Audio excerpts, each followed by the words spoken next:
Hai teman-teman, di sini kami akan membahas tentang apakah itu pembelahan sel dan pembelahan sel terdiri dari apa saja. Berikut silakan menyaksikan.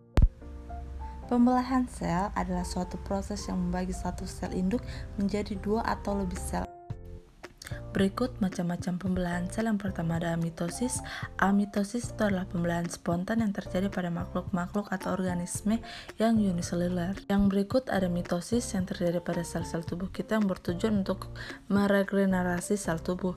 Selanjutnya ada meiosis, yaitu pembelahan yang membantu pembelahan sel-sel kelamin, yaitu spermagenesis dan oogenesis. Berikut tahapan-tahapan pembelahan sel secara mitosis. Tahap profase. Profase yang panjang dan kompleks dibagi menjadi 3 subtahap. 1 profase awal, 2 profase tengah, dan 3 profase akhir. Profase awal, selama proses awal mitosis, peristiwa berikut terjadi.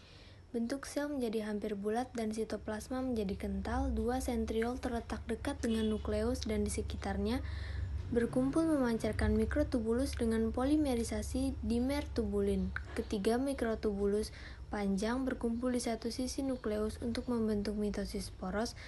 Keempat, kromosom yang tampak seperti benang di dalam nukleus berangsur-angsur berubah menjadi pendek, batang tebal dengan kehilangan air dan melingkar progresif serta menjadi bisa dilihat. 2 profase tengah. Ini mencakup peristiwa-peristiwa berikut. 1. Kromosom menjadi pendek, tebal, dan kromatidnya menjadi terurai. 2. Nukleus makin mengecil dan akhirnya menghilang. Yang ketiga, profase akhir. Fase ini melibatkan peristiwa-peristiwa berikut. Selubung nukleus benar-benar pecah melepaskan kromosom dan isi inti lainnya ke dalam sitoplasma. 2. Spindel memperoleh bentuk dan ukuran yang tepat. Spindel yang tumbuh mendorong pasangan sentriol ke ujung sel yang berlawanan. Tahap prometafase seringkali dianggap sebagai akhir dari tahap profase dan merupakan proses awal dari tahap metafase. Pada tahapan ini terdapat beberapa perubahan. Yang pertama, selaput nukleus mulai terfragmentasi. Kedua, mikrotubulus yang memanjang dari masing-masing sentrosom mulai memasuki wilayah nukleus. Ketiga, kromosom semakin terkondensasi. Adapun pada tahap metafase ditandai dengan adanya kromosom yang berbaris sejajar di tengah gelondong dalam bentuk lempeng. Lempeng ini disebut dengan lempeng ekuator atau lempeng metafase. Selain itu, masing-masing sentromer dari kromosom yang memiliki sister kromatid akan diikat oleh benang spindel. Nah, benang spindel inilah yang akan mengatur posisi kromosom berbaris sejajar di bidang ekuator.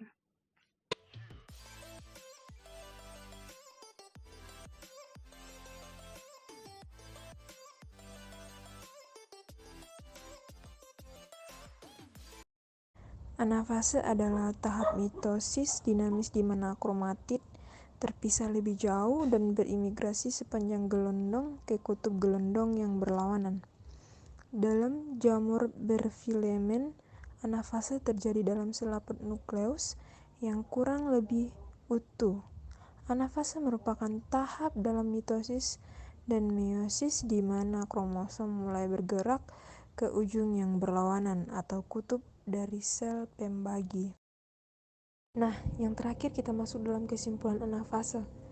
Anafase adalah fase yang mengikuti metafase dan telofase sebelum dari pembelahan sel, mitosis dan meiosis, dan disorot oleh pemisahan dan pergerakan kromosom dari lempeng metafase ke arah kutub spindel. Nah, kembali kita masuk dalam pengertian telofase.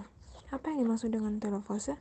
Telofase adalah pembelahan sel di mana inti sel anakan terbentuk kembali dari fragmen-fragmen nukleus.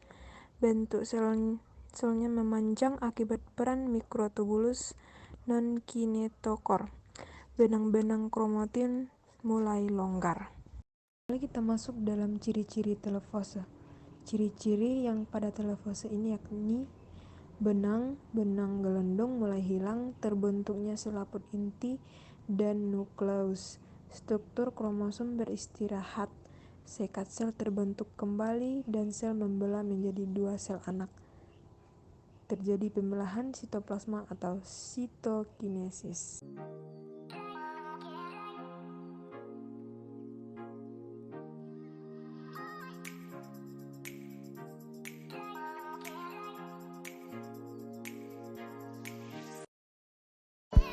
Sekian pengertian singkat tentang pembelahan sel mitosis dengan tahapan-tahapannya